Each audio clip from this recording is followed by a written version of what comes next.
Selamat malam pemirsa, Anda masih menyaksikan Special Report Indonesia Hebat, peringatan hari ulang tahun ke-69 Republik Indonesia. Selama 1 jam ke depan, kita akan membahas tantangan Indonesia untuk merdeka dari jeratan impor.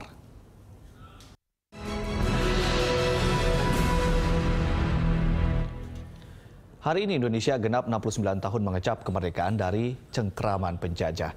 Namun dari kacamata ekonomi, Indonesia sejatinya belum sepenuhnya lepas dari belenggu asing. Hal yang menjadi pekerjaan rumah besar bagi pemerintahan Indonesia mendatang adalah kedaulatan pangan dikarenakan ketergantungan terhadap asing di sektor ini kian parah. Lantas apa saja penyebabnya dan kapan Indonesia bisa lepas dari jeratan impor ke depannya? Langsung saja kita membahasnya bersama pengamat ekonomi pertanian, Bapak Bustanul Arifin. Selamat malam Pak Bustanul. Selamat malam Kang Ade. Terima kasih telah hadir bersama kami. Selamat Hari Raya. Maksud kami hari ulang tahun atau Dirgahayu Republik Indonesia ke-69. Ini ulang tahun ke-69 RI, sudah 69 tahun merdeka, tapi nampaknya swasembada pangan yang terus digembar-gemborkan belum juga tercapai. Ini tolak ukur kemerdekaan dari impor itu adalah swasembada atau apa sebetulnya Pak? Swasembada itu adalah level yang paling rendah kalau boleh saya sebutkan. Jadi kalau di filsafat itu ada 4 makom ya. Yang pertama swasembada, naik sedikit dia ketahanan pangan. Naik sedikit dia kemandirian pangan. Yang paling tinggi kedaulatan pangan. Tapi swasembada kita sudah atau belum? Belum, sebagian ya. Ada yang sudah sih. Baik. Ada yang sudah. Nanti kita bahas beberapa ya. Saya mungkin mulai dari yang pertama begini. Ada target dari pemerintah. Pak SBY 2 periode ini untuk mentargetkan 5 komoditas. Sebelumnya 4, kemudian pada periode kedua ditargetkan 5. Beras, jagung, kedelai, gula, daging sapi. Yang berdaulat. Swasembada dulu. Swasembada dulu. Kata-kata berdaulat ini baru diakui secara politik setelah Undang-Undang 18 2012 disahkan. Di situ disebutkan kedaulatan pangan. Sebelumnya sudah pada waktu Undang-Undang 41 kalau tidak salah ya. Jadi sebelumnya kita selalu menggunakan swasembada sehingga memang targetnya Pak SBY swasembada 5 komoditas itu. Ada yang memang dibikin target 2015. Apa itu kedelai, yang lain 2014. Tapi mungkin masyarakat bertanya tercapai nggak kan gitu kan. Catatan saya sih kalau kedelai tidak, gula juga tidak ya. Tidak apa belum kali ya Pak ya? Oh, boleh belum, maaf ya. Daging sapi juga belum gitu kan ya.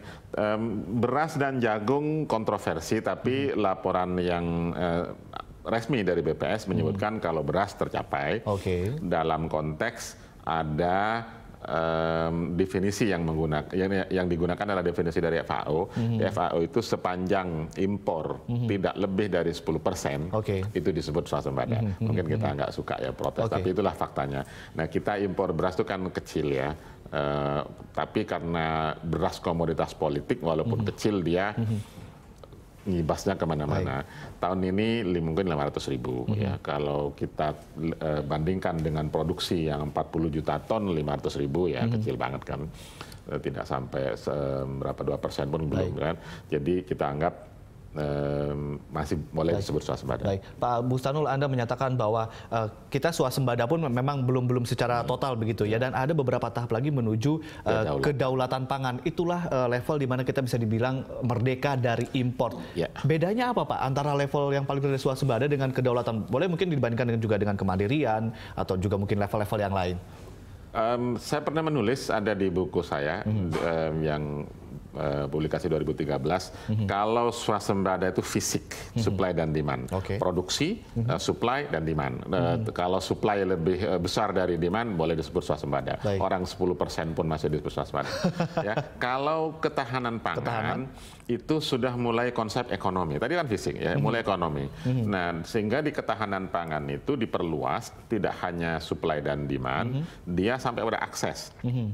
Akses itu apakah orang miskin memiliki akses yang cukup terhadap pangan, sampai kepada utilisasi. Utilisasi itu sampai ke keamanan pangan. Maksudnya keamanan pangan itu apabila beras atau pangan lain masih tercampur merkuri, tercampur boraks, itu kita sebut tidak tahan pangan. Level yang lebih tinggi adalah level kemandirian. Kemandirian pangan itu sudah mulai ke ekonomi politik. Fisik, ekonomi politik. Yeah.